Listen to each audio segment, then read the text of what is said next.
Okay, so welcome back to another video, guys. Not really. Let's do it with explaining how do we metabolize the chylomicrons within lipoproteins. So that was not right. But what I'm trying to say is that when we're trying to get our chylomicrons and we're getting them from the exogenous pathway, what is the exogenous pathway? It's basically us absorbing the fat from our diet, like, like our lipids and everything that we've taken and that we've eaten is emulsified by the bile. Now we need to absorb it in the intestine. So we have our food. Then it goes to the intestines. Where is it absorbed? Well, thank you for asking. The enterocytes. This is literally just the cell of the intestine, enterocyte. Okay, let's start. We need a bit of background story, and I'm gonna use the Perry the platypus analogy because I love Perry. Who doesn't like Perry? Anyways, chylomicron formation. How do we form our chylomicrons in the first place? Because the chylomicrons are going to be the ones who's transporting our fats to the liver and to other tissues. So, how do we make it? So, it starts with the synthesis of making ApoB48. What is ApoB48? It's an apolipoprotein. And it's basically a protein. Like, don't think too much. Just think, okay, ApoB48, it's a protein. Where are proteins made? Rough endoplasmic reticulum. Where exactly? In the enterocytes. So, we have our ApoB48. This is ApoB48. It's like, girl, I am made. Like, he is synthesized. At the same time, okay, I'm gonna remove this hand. Simultaneously, fatty acids and cholesterols are converted to triglycerides and cholesterol esters. So imagine you have your fatty acid and cholesterol, and now they're converted to triglyceride and cholesterol. So imagine we have these two guys. Triglyceride, cholesterol ester, made from who? Fatty acid and cholesterol. This is made in the smooth endoplasmic reticulum. So yeah, don't think too much about that either. So as ApoB is leaving, he's like, okay, now that I'm made, who is he made by? The rough endoplasmic reticulum, because he's a protein. He's gonna leave for the Golgi complex. But then at the same time, we have like the triglycerides and cholesterol esters. They're like, babe, take me with you. So he becomes, boom. You see that? Boom. So that's like Perry, and now he has his hat on. It becomes Perry the platypus. You know what I mean? So just think of this. So make it with your hands. Boom, boom. Perry the platypus. So yeah. And then what does this is actually an enzyme. I don't know if you have to know the name or not, but I'm just gonna refer to it as an enzyme. It loads. This is what actually puts the triglyceride and cholesterol esters and all these other stuff onto ApoB48. So ApoB48 is like Perry, and now we have an enzyme that loads the triglyceride and cholesterol esters because Perry the platypus, this is the hat, you know? Anyways, yeah. Now we're gonna put them and we're gonna be like, babe, like I need to go. So now Perry the platypus is leaving for the circulation. And it's gonna go specifically to the lymph, and then it's going to go to the plasma. All right, so now we have our baby chylomicron. So this is Perry the platypus, which is actually a baby chylomicron, or called nascent chylomicrons. Yeah. So now we're going to have to modify them because, yeah, it's a baby, but now we have to, grow up. Once we're in the plasma, the baby chylomicron, which is Perry the platypus, which is ApoB48, with triglycerides and cholesterol esters, it's gonna receive what? Two more things. ApoE, yes, ApoE, and ApoC. So I can't really flex this finger, but like you get it. ApoC2. From who? HDL. HDL, bro, you gotta remember this. HDL is like, okay, we gotta load some more stuff, right? HDL is gonna load ApoE and ApoC2. This converts the baby chylomicron.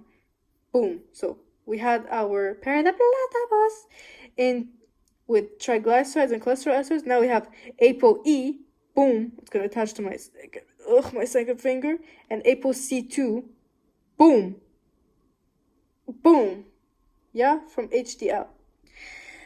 Anyways, what is ApoC? Sorry, ApoC, dude, this is not inappropriate. This is needed to activate a very, very important enzyme. You gotta remember this, LPL, lipoprotein lipase. Lipoprotein lipase, you got that right?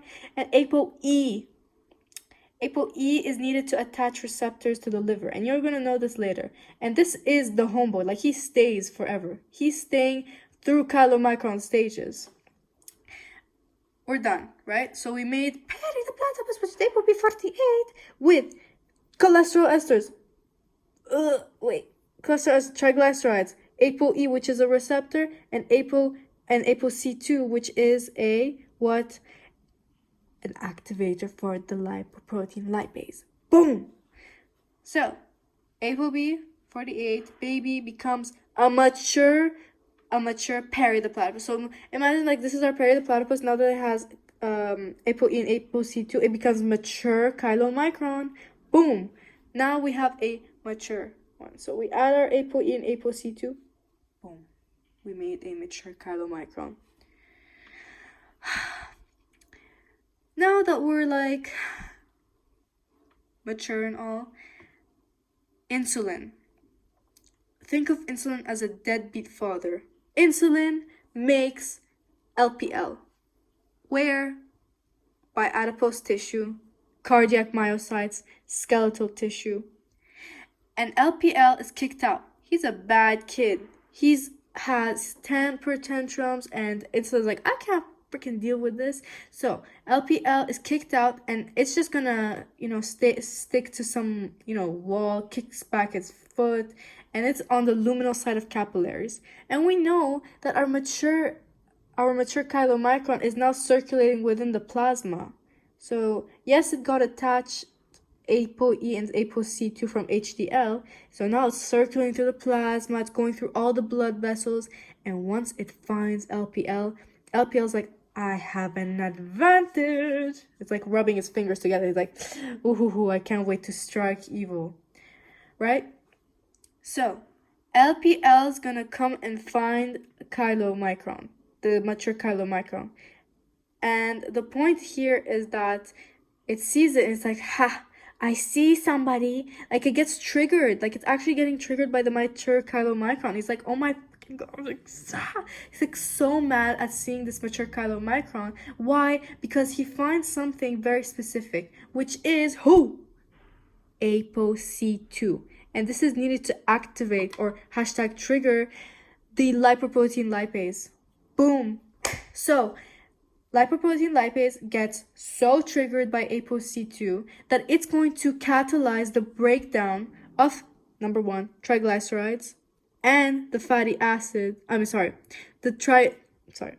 triglycerides.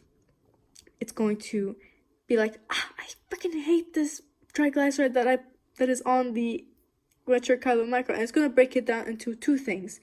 Back to where we started, fatty acid. So remember fatty acid here, fatty acid there. And another thing, which is glycerol. And glycerol, it's involved in other stuff, which is like the liver, and it's going to go and become like a really important celebrity star for like gluconeogenesis. I don't even remember the pathways. Anyway, for LPL activation, ApoC2 must be present. So now that LPL is so triggered from the ApoC2, it's going to break down the triglycerides, and like mature chylomicron is falling apart. Triglycerides become broken down to fatty acids, and that goes to the adipocytes, like the fat, because fatty acid, fat, adipose, which is fat, and glycerol goes to the liver. We're good? LPL, see, insulin is a deadbeat father. It makes LPL, it's like, I freaking hate and then it sees the mature chylomicron. It's like, I hate this pen. And it catalyzes, and it breaks down the fatty acid. It goes to imagine these are like cells of the fat adipose tissue. And then it also goes to cardiac myocytes and skeletal tissue. And skeletal muscle, sorry. Anyways, Now we need to recycle, if you see this right. We're chylomicron recycling. So since the chylomicron is degraded by lipoprotein lipase, as we said, it decreases in size because we lost our triglyceride. So Patty the platypus, which is mutant, is no longer very mutant because he lost a homeboy, which is triglyceride. But we still got ApoE, remember. ApoE is still there. ApoC. Remember, I was saying like, oh yeah, ApoC is still there. And you're like, what? Where is ApoC too? Yeah, well, ApoC goes back to HDL because HDL is like, damn, like, what happened? You needed to transfer my stuff, which is ApoE and ApoC too, remember? And HDL is like, frick, like, I need to go and I need to pick up my stuff. So it takes back ApoC, and this makes chylomicron so sad. Like, not only have we lost our, so imagine this is ApoB48, we have our triglycerides which are gone, and we have the other stuff which is the cholesterol esters, and we have the ApoE, and we have ApoC2. Now we lost this one, and now we lost ApoC2, and now we're just stuck here. This makes chylomicron feel like a mature person in a, what is it, like a, how would I say, a midlife crisis.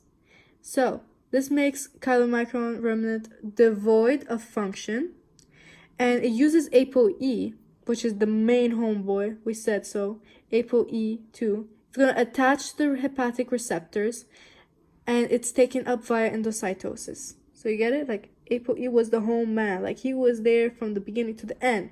And he's the one who's going to attach to ApoB48. Remember? ApoB48, which is platypus. Perry with no hat anymore. And he gets taken up by endocytosis. Boom. See? E, liver, boom. And that's it. That's the pathway.